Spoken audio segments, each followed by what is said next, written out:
In this video, we're going to talk about HK's semi-automatic civilian MP5, the SP5K.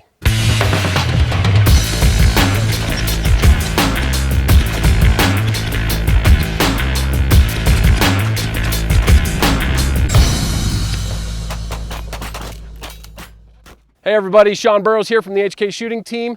Today I want to talk about one of the more fun devices that exists in my gun safe these days that gets pulled out just for funsies more than any other, and that's the HK SP5K, or the Sporting Pistol 5 Kurs, which is German for short. Now, when this thing was unveiled in 2016, the internet exploded. People were excited that there was going to be a civilian MP5, and then people started looking at the specs. It was a little bit different. A little bit different than HK's last attempt to bring a large format semi-auto pistol to the US market, the SP89. But not all those differences you read on the internet are true. I know, surprising, right? So I thought I'd give you a little tour of the differences and similarities. Let's start with the front. It comes with a unique handguard that isn't seen on any MP5 previous. It's even different than the Sporting Pistol 89 or the SP89. Why would they make this forearm different?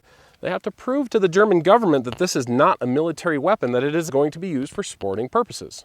That is true of every gun that is manufactured in Germany and exported to the United States or other countries. Gun manufacturers have to make civilian versions of guns different. It's equipped with a 4.5-inch barrel, but a 10-inch sight radius. When I first got this thing and just took it to a range and lined up the iron sights, I just kept making one hole in the paper and it just kept getting bigger and bigger. One thing that is the same is the roller lock action, which also includes giving civilians the ability to experience the famous HK slap to get her started. Now, HK's gone as far as making the pins that hold the gun together and make it easy for takedown different than what's found on an MP5. It's not clipped and pinned, and they're not quite push pins. They're kind of their own thing, but they're very easy to remove with your hands, so you can field strip the gun, clean it, lube it, and put it back together. They also didn't equip it with an SEF trigger group. Instead, it's an ambidextrous trigger group, which is kind of an upgrade. So I've got an ambi safety. Now, the SP5K straight from the factory comes with a button-only magazine release. It doesn't come with a paddle release like you see here.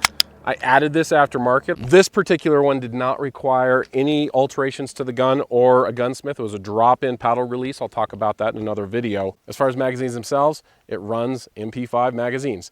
30 or 40 round. They have 10 round mags for those of you that live in states that don't quite possess as much freedom as other states. The front end of the barrel, which is recessed behind this handguard, is different. So you're not going to find the famous 3-lug barrel. It's not threaded. You can't just put a suppressor on it. You'd actually have to get another barrel fitted.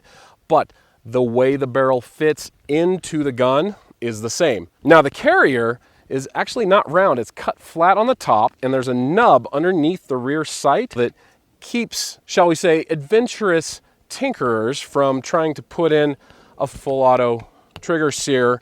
However, there are aftermarket parts that do accommodate this little nub and this grouping. So if you do have a trigger sear and you want to legally convert it, it's possible. Now, some of the misinformation I've seen is people criticizing these little stabilizing braces on the back, saying it makes it impossible to put a stock or a brace on the back of the gun. And these are actually found on the full auto MP5K. The first design found that the action would move so fast that it actually caused the gun to flex. So these are part of the current design of the MP5K.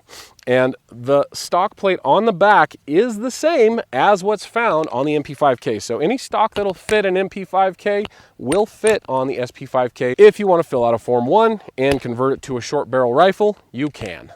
There are also pistol braces that are available. Several members of the HK Shooting Team, such as Zach Irwin, Derek Giddings, and Tom Carlson, have put stocks on their SP5Ks and used them in USPSA and free gun competitions. I like to go back and forth. It's easy to put it on and it's easy to take off. Again, the SP5K comes with this handy dandy little bungee sling that allows you to get stabilization by putting pressure on the sling and pressing the gun out in front of you like so. The gun comes with a Picatinny rail on top so you can mount a red dot sight. I have put a Vortex Spark AR red dot on mine and I have no problem reaching steel out to 100 yards. And it comes with the classic SP5K rear diopter sight that is adjustable for windage and elevation, and you can turn it to adjust for different distances. So what's recoil like on these? Even with hot loads, it's very, very smooth and easy to control. Let's go shoot it.